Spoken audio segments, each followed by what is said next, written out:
to dig into like your life before you started doing all of this entertainment stuff. Girl, yeah. You're really out here. Yeah. So you were mingling with celebrities before you even like stepped into that world. So you had a really great support system. Oh yes, my mom's a single parent. It's always been me and her. So my mom taught me a lot about independence, and the transition from Detroit to LA was very challenging because I was 17. I hadn't turned 18 yet, so I had to learn how to become a woman out here. You know, I lost my virginity out here. Like I you know, everything. Oh, you came into everything new. Yeah. Wow. Hey you guys, and welcome back for season 2 of Tuesday Talks with T. And today I'm bringing you my awesome guest, Bianca Bee, beauty blogger, entrepreneur, host, a little bit of everything. Welcome to the first episode of the second season, Bianca. So, I was watching your video on how to deal with depression. I feel like 2016 was just that year for everybody. For everybody all around the world. Like, it was just that year. For me, that was the first time in my life that I had ever went through depression. It was last year. Yeah. I have these conversations a lot now because I feel like a lot of people, especially in our community, they kind of don't recognize mental illness and depression as a problem. How did you realize that you were falling into a depression?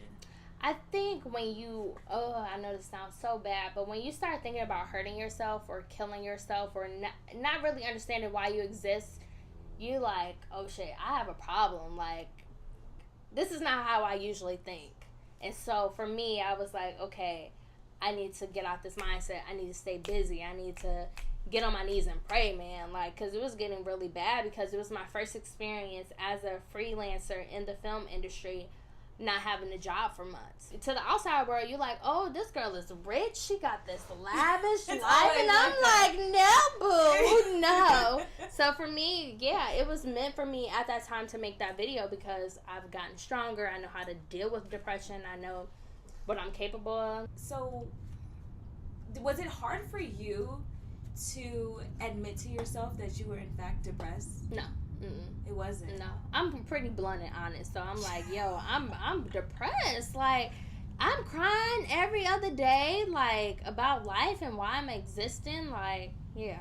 Did talking to friends help you out of that? Yeah. My best friend Chris, we were going through similar situations, so we got through it together. My grandma visited me last summer, so I tried to talk to my family every day. You know, I'm here by myself. You know, at the time I was, you know, by myself a lot. I was at home by myself. I didn't have a job. So, like, I was at home. And, you know, sometimes when you're at home too much, you start... and then I have enough money to go out. So, I mean, like, you're just at home and you, like, in this bubble. You don't know what you want to do. So, yeah, it kind of... That situation inspired the second book. That's why the second book is so important to me because I had a lot to write about.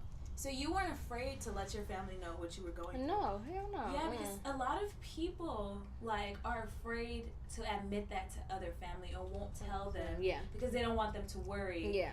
Or it's the fact that, like, I'm not depressed. There's nothing wrong with me. And they try to hide and suppress those feelings. And that's a cultural thing, too, because as African Americans, a lot of your family is like, girl, you're just going through it. That's adult life. No, this is serious. Like, there's a lot of people who are depressed and not diagnosed with it.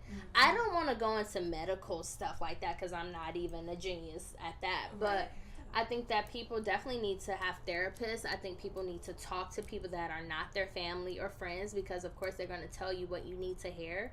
Yeah, that's my thoughts on depression. Yeah, so to round it out, what helps you getting through that milestone in your life? When I got a job.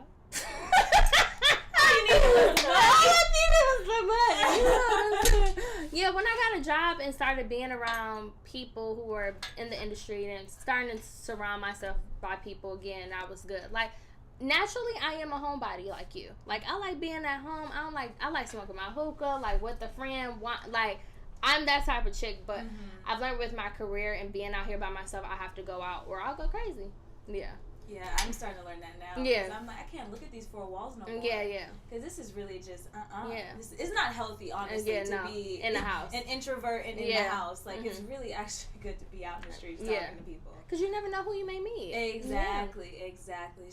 So let's get into your book. Okay. So how did the 20s Chronicles come about for you? I was in class and super bored, and I decided to redo my website. I was like, I want to create a blog where I can run daily, because I wasn't releasing my show as much as I wanted to because of crew people and all that. So I was like, let me create this daily blog.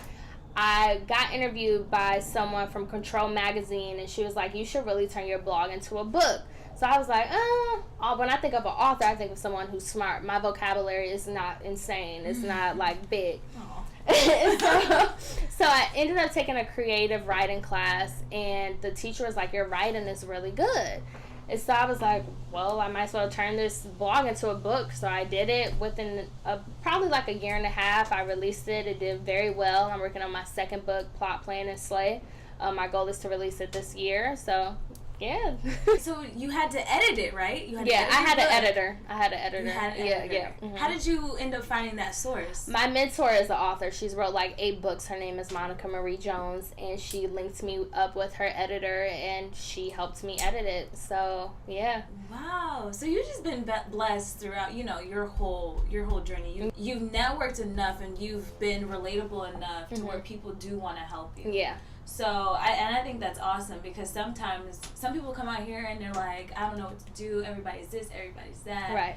And, like, they don't have the opportunities, and it's all because they refuse to go out. I truly believe that internships and having mentors really will help you. Like, I started out at a small internship, built my way up to the Oprah Winfrey Network, TMZ, Paramount Pictures, like, VH1, E, like, I just...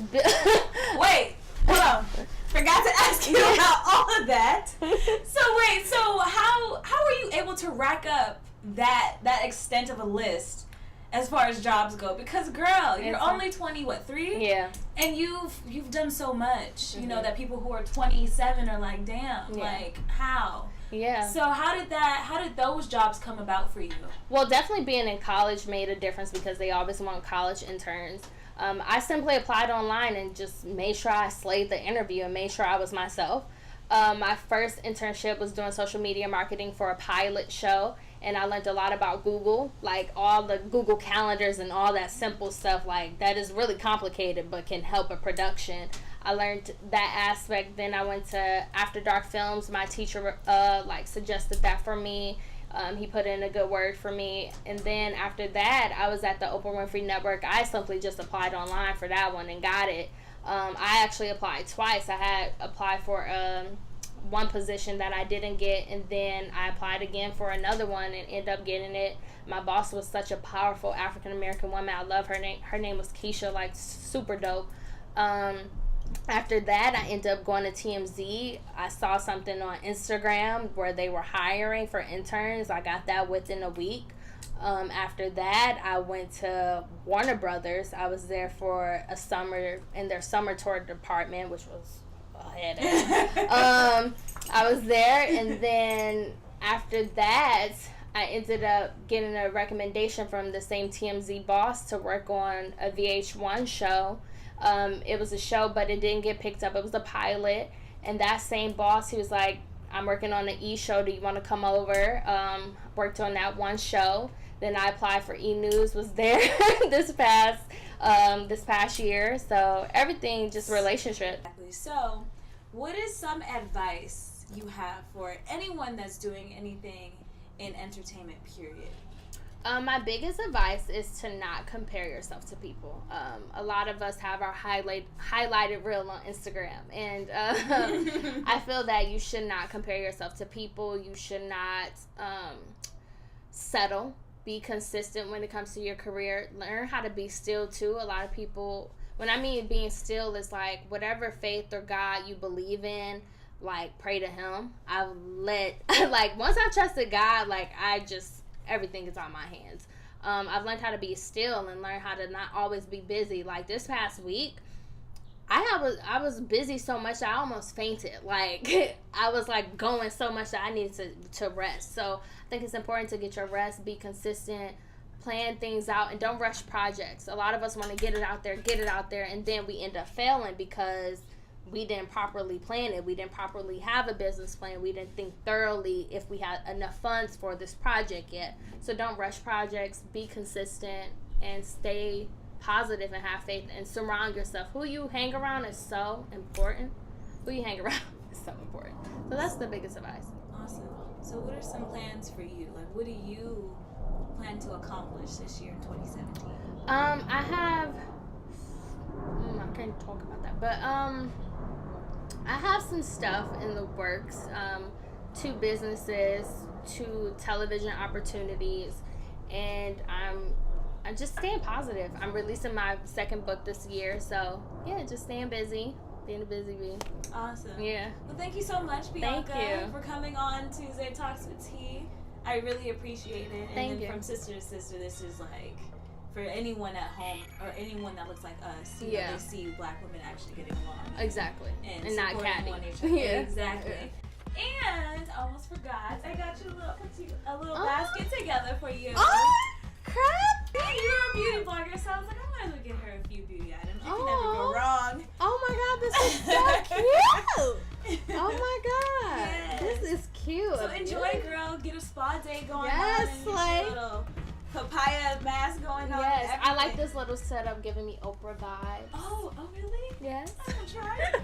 But you know, that's a good compliment. I appreciate Yes. it. But once again, thank you so much Thank for you. coming by, and hopefully we'll see you in the future again Yeah. for another segment. And that is all, you guys, for Tuesday Talks with T. Next week, not too sure who we'll have yet, but can't wait to see you guys then.